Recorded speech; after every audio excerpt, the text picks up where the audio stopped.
A ONU anunciou que abriu investigações sobre alegações de que alguns de seus funcionários podem ter participado dos ataques liderados pelo Hamas contra Israel em outubro do ano passado. Essa informação é do nosso colunista Jamil Chad, direto de Genebra. O Jamil vai contar os detalhes.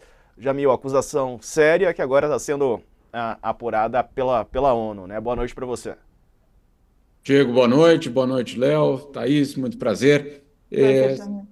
Prazer. Olha, essa é uma informação extremamente preocupante em vários sentidos. O primeiro deles é por conta, Diego, do fato de que essa informação já circulava, na verdade, desde outubro, que alguns funcionários, e insisto, um número pequeno de funcionários da agência da ONU na faixa de Gaza, teriam ou participado ou atuado de alguma forma como cúmplices daquele ataque do dia 7 de outubro, um ataque absolutamente condenável.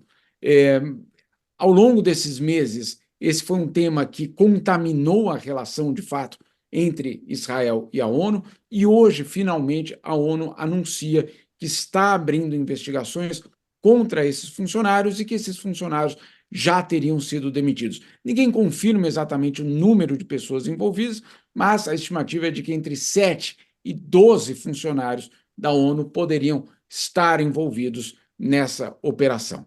Agora, vamos colocar num contexto. Um primeiro deles, o fato de que você tem em Gaza, na faixa de Gaza, a agência da ONU atuando há décadas justamente para socorrer a população palestina. Um outro fator fundamental para entender: quem são os funcionários da ONU na faixa de Gaza?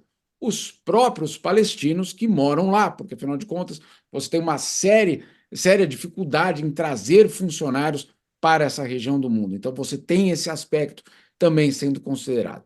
Agora, vamos também pensar num outro aspecto dessa história: o timing desse anúncio. Qual foi o timing? Justamente no dia que a Corte Internacional de Justiça julga, pelo menos, medidas cautelares, colocando uma situação bastante incômoda para Israel, dizendo de uma forma muito clara que existe o risco de genocídio na faixa de Gaza. Portanto, essas duas histórias, elas têm uma ligação óbvia.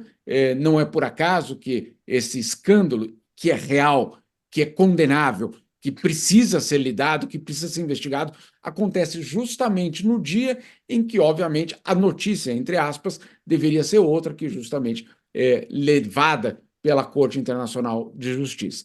Esse é um caso que a ONU, que no fundo aprofunda a crise na ONU. A ONU vive múltiplas crises: crise de financiamento, crise de credibilidade, crise de capacidade de dar respostas a todas essas situações. E aí, quando, obviamente, se descobre que um grupo de funcionários participou, ou pelo menos teria participado, daqueles ataques absurdos contra os israelenses, obviamente, é todo o sistema internacional que fica duramente afetado. E só para completar, Diego, as primeiras consequências já começam a aparecer. Qual é a primeira consequência? O governo americano que anuncia suspensão de qualquer tipo de pagamento para a agência da ONU que lida justamente com os palestinos.